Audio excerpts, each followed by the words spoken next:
Está dizendo assim no verso 39 ao 46.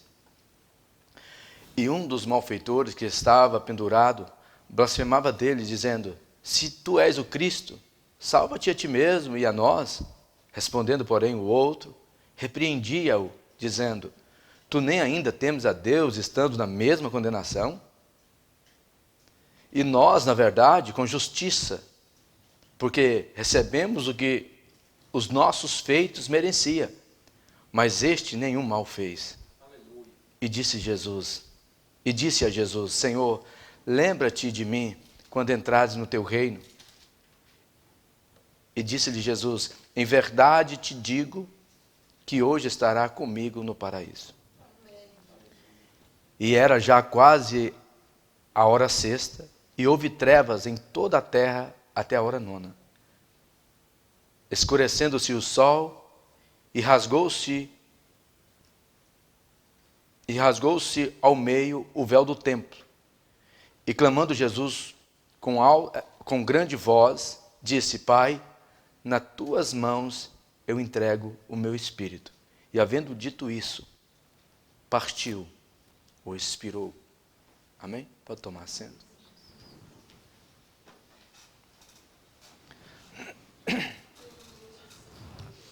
Hoje eu quero estar meditando com os irmãos sobre o tema salvo na última hora. Salvo na última hora. É muito provável que o ladrão, esse ladrão que está pendurado do lado de Jesus, é muito provável que ele não tivesse visto Jesus, naquele dia. Ele foi levado ali para o Gólgota, aonde encontrou com o Salvador.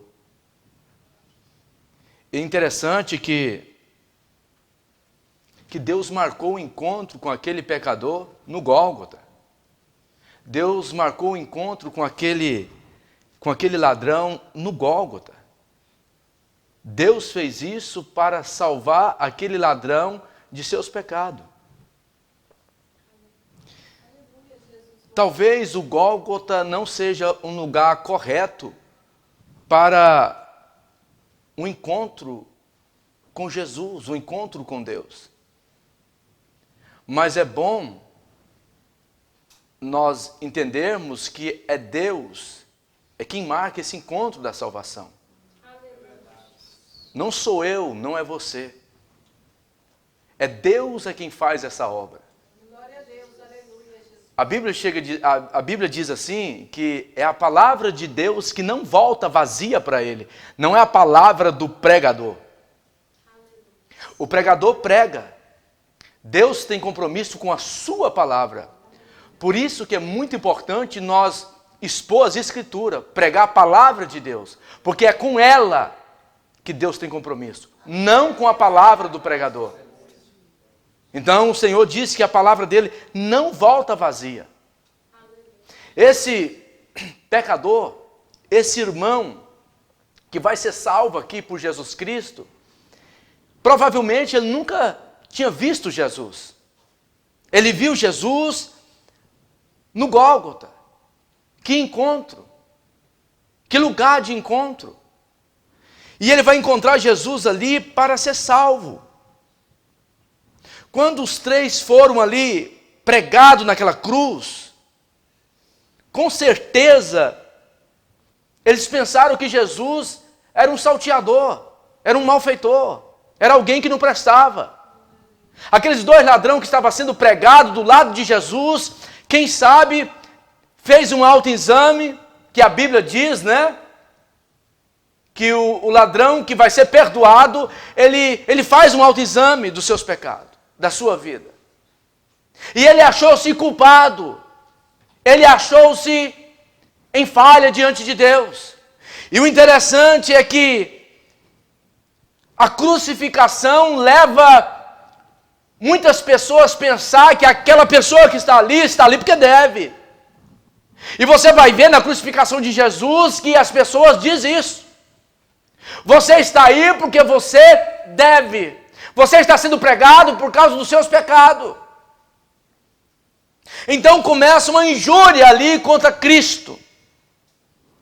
E é interessante que quando aquelas cruzes foram erguidas e fincadas naqueles buracos,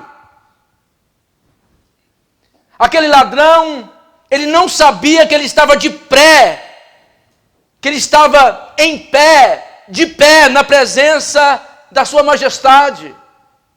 Aquele ladrão, ele não sabia que estava diante da sua majestade, o Rei dos Reis, Senhor dos Senhores.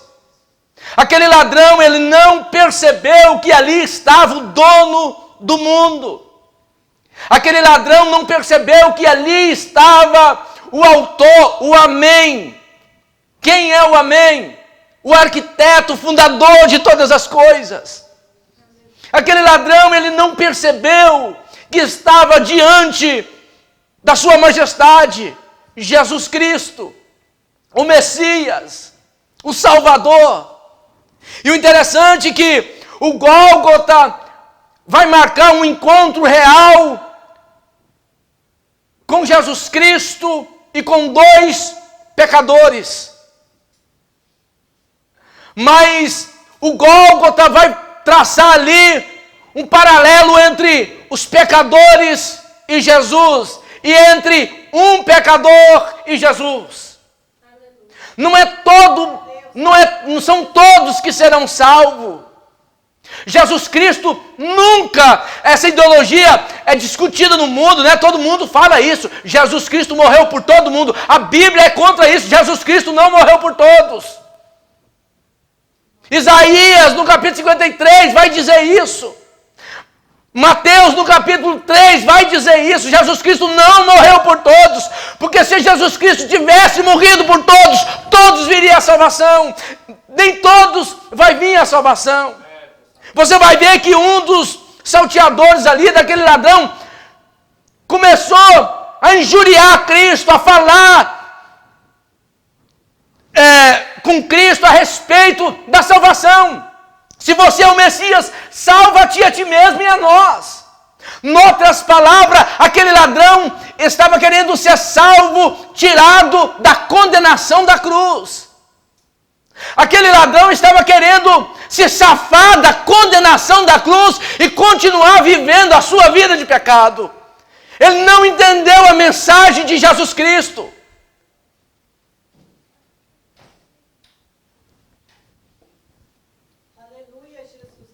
E é interessante que ele diz: se tu és o Cristo, salva-te a ti mesmo e a nós. Em outras palavras, salva a ti e a nós. Vamos descer nós três da cruz. E vamos continuar na vida que nós estávamos vivendo. E é importante nós entendermos que muitas pessoas ainda não entendem a mensagem da cruz. Muitas pessoas ainda não entendem o significado da cruz, o significado da morte de Cristo.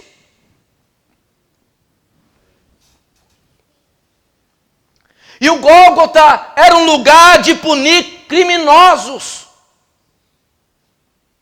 O Gólgota não era um lugar para encontrar divindade. O Gólgota era um local de punir criminosos. Aqueles dois malfeitores, eles estavam ali para ser punidos pelos seus pecados. E é dessa maneira que Deus vai tratar com aqueles que têm um coração endurecido. A Bíblia diz que ele vai descer novamente nessa terra. E diz as Escrituras que dessa vez ele vai descer diferente. As pessoas não vão ver ele como viu da primeira vez. A Bíblia diz que ele vai vir montado num cavalo branco, nas suas costas direitas escrito Rei dos Reis e Senhor dos Senhores, e nas tuas mãos uma espada afiada de 2 gumes, um cetro de justiça. Escuta, o Gólgota era o seu lugar.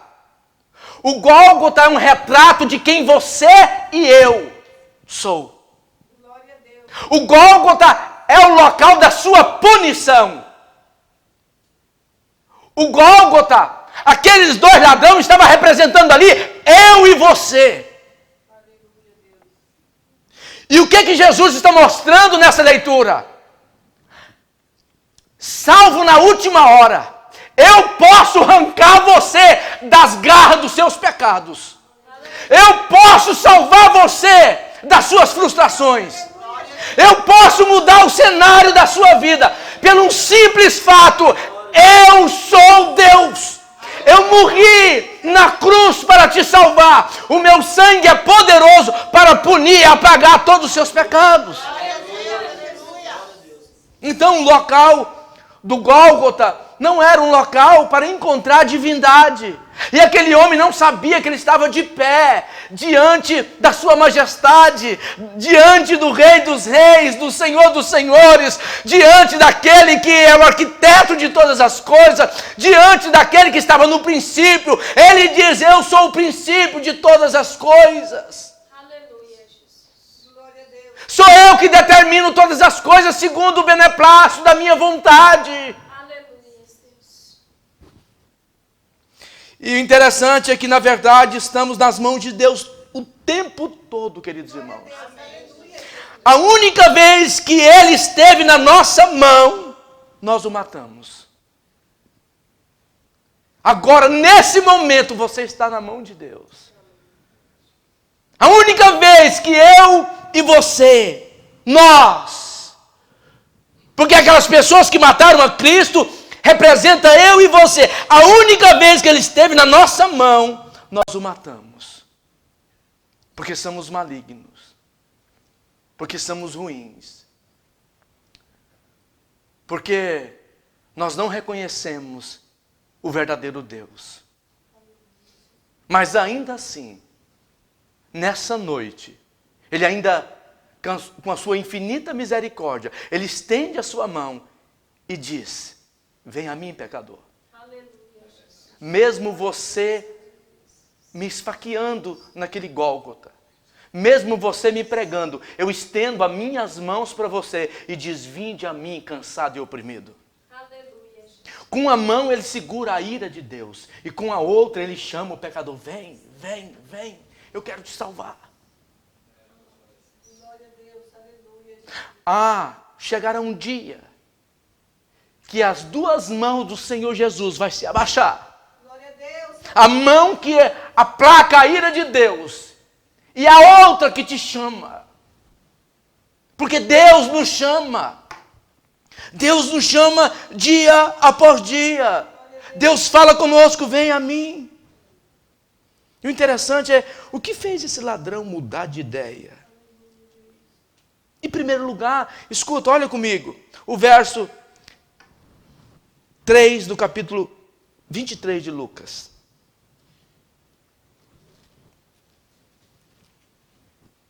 O verso 43.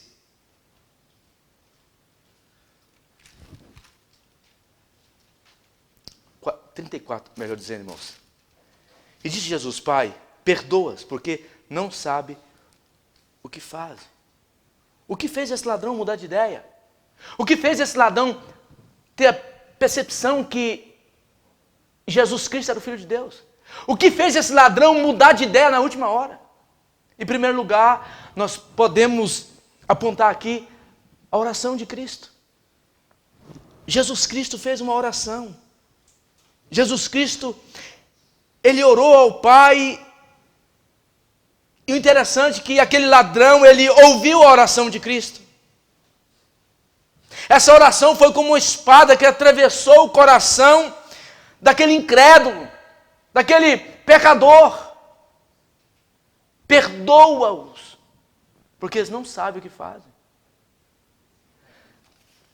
Olha a maravilhosa graça de Deus sendo apresentada por Cristo.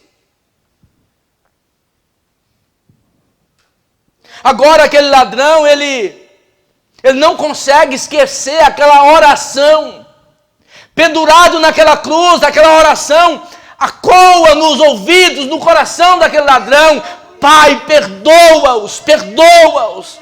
Cristo está sendo pregado, ele vai ser morto.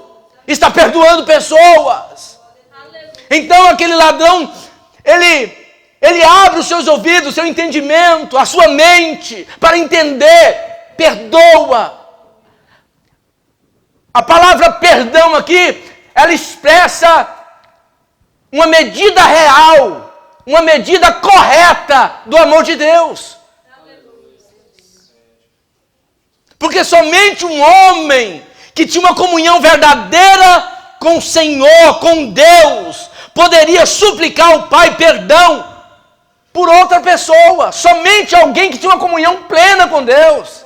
Então aquele ladrão que estava ali ouvindo a oração de Jesus, ele percebeu, esse homem não é um homem comum. Esse homem tem uma intimidade plena com Deus. Ele está orando o Pai para perdoar essas pessoas que estão fazendo esse mal com ele. Somente uma pessoa santa faz isso. Então, ele cai em si. Ele vai ser salvo na última hora. Tem uma expressão que diz assim que salvo da boca do leão, não é? Já viu essa expressão? Fui salvo da boca do leão. O inferno estava para engolir aquele homem. Aquele homem estava com o pé dele dentro do inferno, meu irmão, e Jesus Cristo foi lá e trouxe aquele homem para trás. Escuta, uma oração que mudou a vida daquele homem. Uma oração que mudou a sua e a minha vida. A oração tem poder. A oração tem poder. Sempre eu falo aqui para os irmãos, atrás de gente, irmã Cida, tem gente. Não pensa que você vê a Cristo porque você é bom. Atrás de você tinha um crente orando pela sua vida.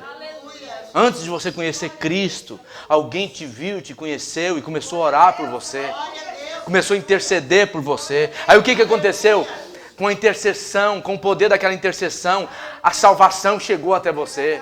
Atrás de gente tem gente, irmãos. Atrás de gente tem gente.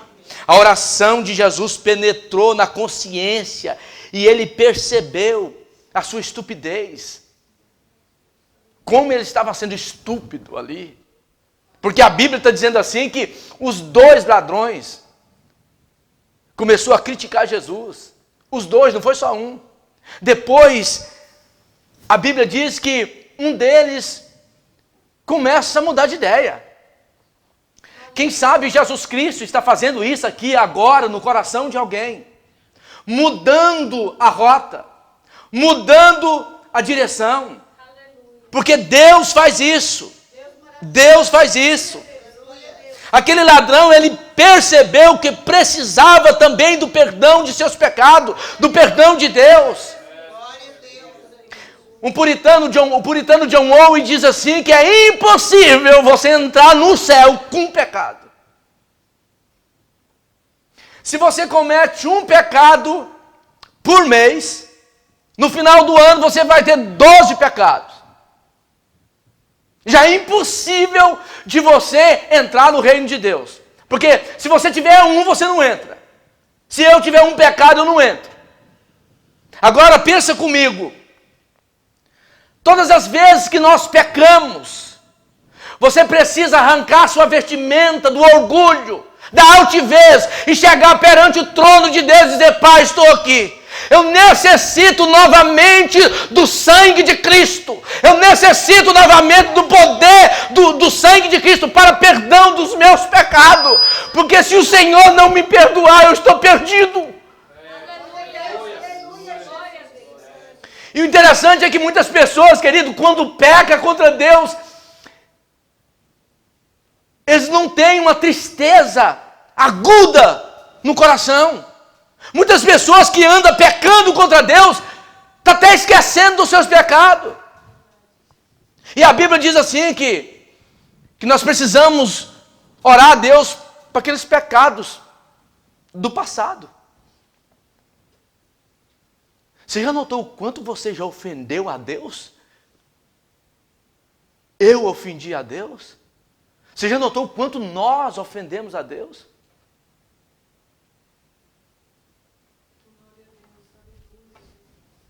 Ele percebeu que precisava da salvação.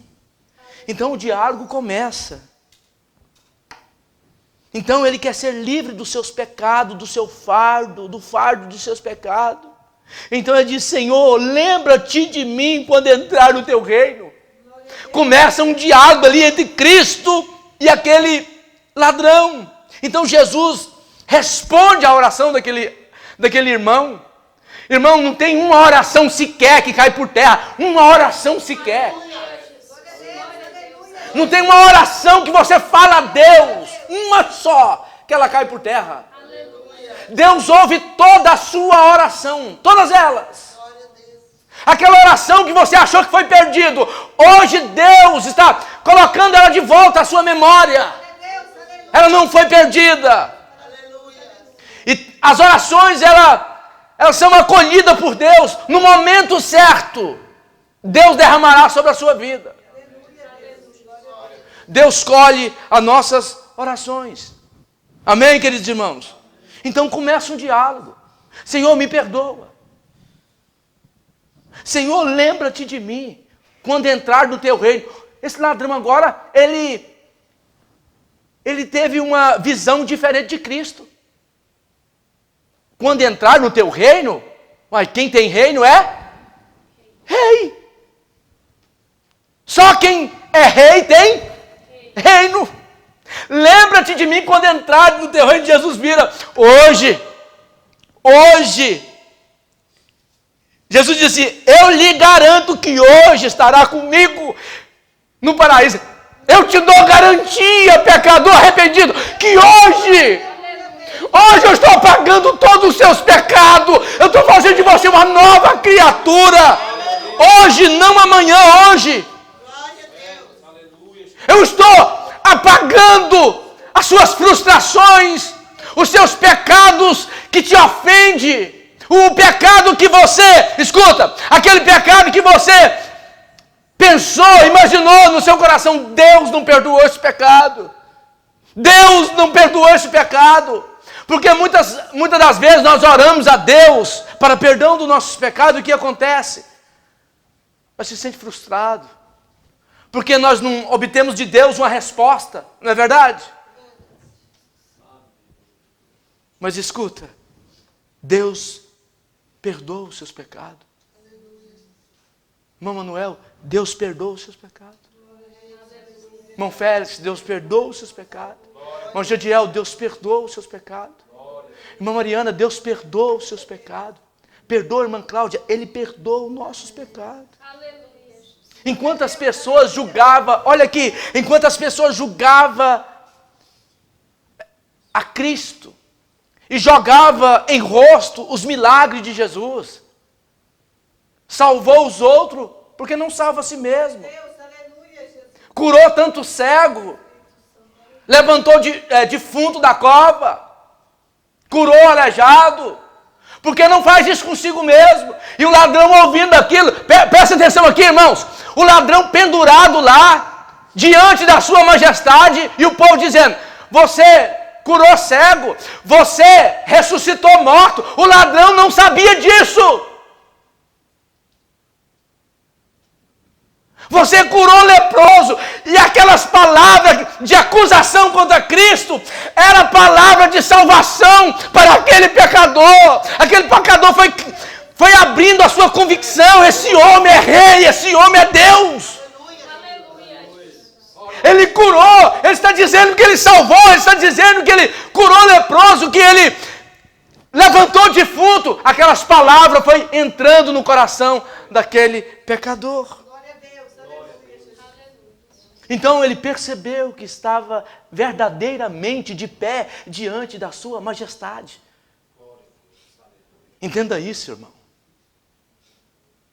É impossível você se esconder do olho de Deus. Deus vê tudo. Todas as coisas.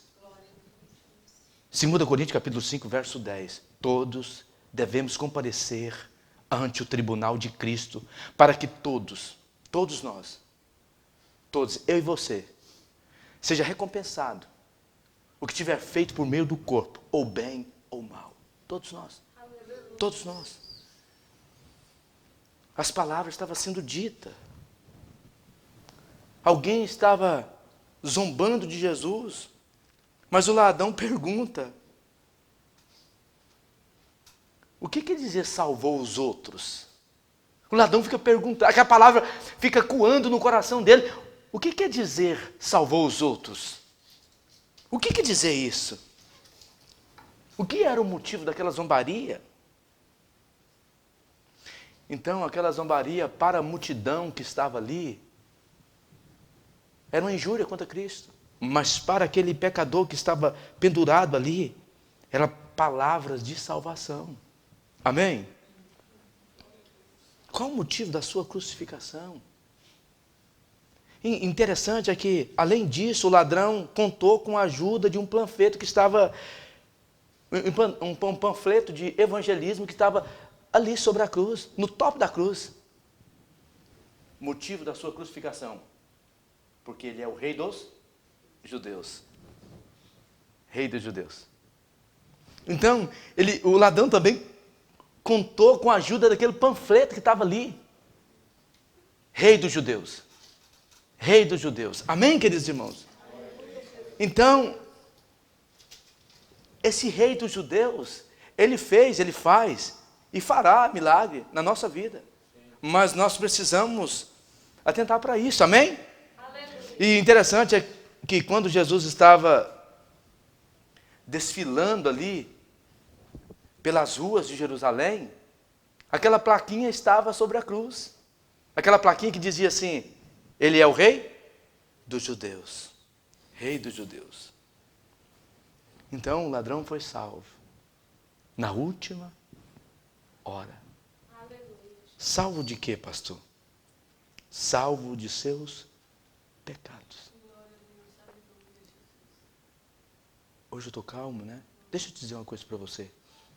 Você se sente perdoado de seus pecados? Esse ladrão foi salvo de seus pecados. Esse ladrão foi salvo da sua incredulidade, da sua arrogância. Arrogância leva à condenação. A sua incredulidade, né? Aquele ladrão ali estava incrédulo. E ele foi salvo da multidão de acusadores. Porque muitas pessoas entram na roda dos acusadores. E o que acontece? Você precisa ser salvo dessa multidão. Você precisa ser salvo dessa multidão de acusadores. Uma pessoa faz uma crítica e você chega e diz: é verdade. Se você faz isso, você está na posição desse ladrão. Amém?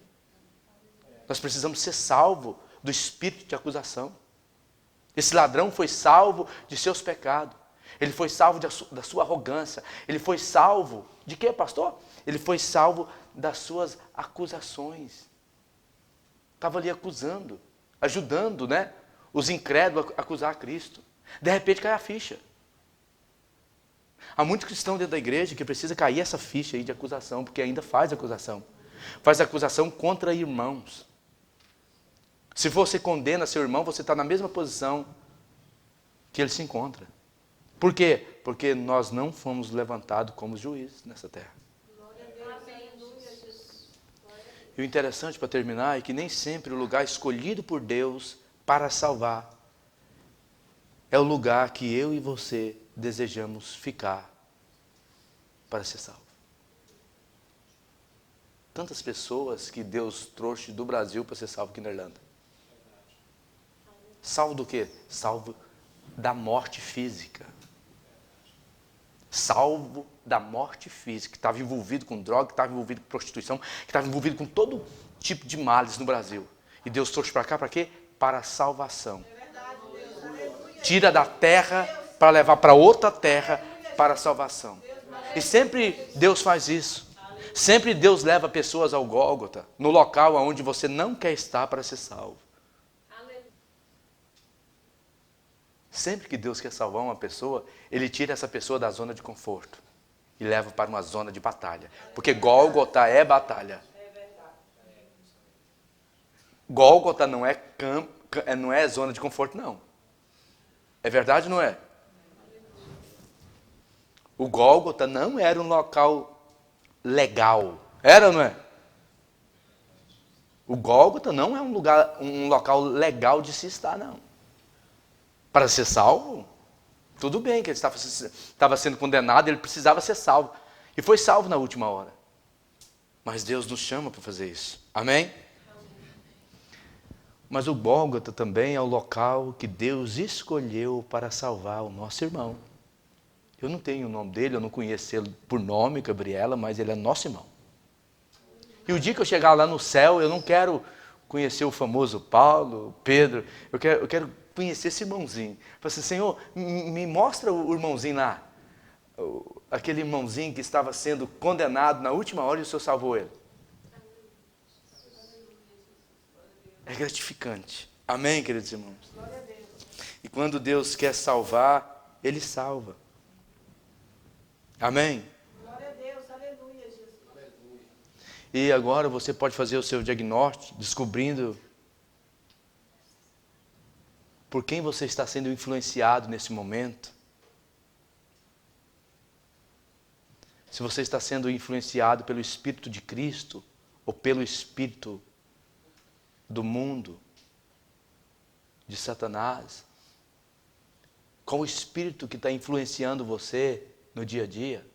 Você sabe isso muito bem porque você sabe das suas obras. Isso aqui é um autoexame de tudo que nós ouvimos. Qual o espírito que está influenciando você no dia a dia? O que você tem feito no seu dia a dia? Amém? E fazendo isso, você saberá a quem você está servindo. Fazendo esse autoexame. Quem está te influenciando?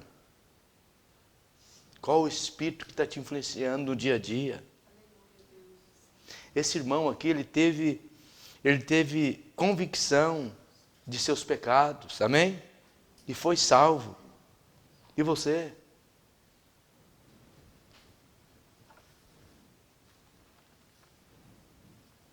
Terminei. Glória a Deus, aleluia, Jesus. Se você morrer hoje, de hoje para amanhã, sem Cristo, você passará a sua eternidade no inferno. E essa palavra ecoará para sempre nos seus ouvidos. Eu ouvi sobre o Gólgota. Eu estava lá quando o pastor pregou. Mas eu fechei meu coração. E disse, amanhã eu vou. Amanhã eu vou. E amanhã eu vou. Amém? Que Deus em Cristo abençoe cada um dos irmãos. E eu não posso deixar de fazer aqui um convite. Quero perguntar se tem alguém no nosso meio que deseja fazer um compromisso com Deus. Reatar sua aliança com Jesus Cristo. Se tiver, você pode erguer a sua mão e dizer, essa pessoa sou eu, pastor. Eu não suporto mais carregar os meus pecados. Eu preciso do auxílio de Cristo na minha vida. Eu preciso que Cristo me salva. Salva dos meus pecados. Salva das minhas palavras. Salva dos meus erros. Eu preciso ser salvo. Eu preciso ser salvo. E eu quero Cristo hoje na minha vida. Se tem alguém aqui que tem essa convicção igual aquele ladrão que foi salvo na última hora, você pode levantar a sua mão e dizer, essa pessoa sou eu. Essa pessoa sou eu. Eu preciso reatar o meu compromisso com Cristo. Eu preciso refazer a minha vida com Cristo. Eu não quero continuar a vida que eu estou levando. Amém?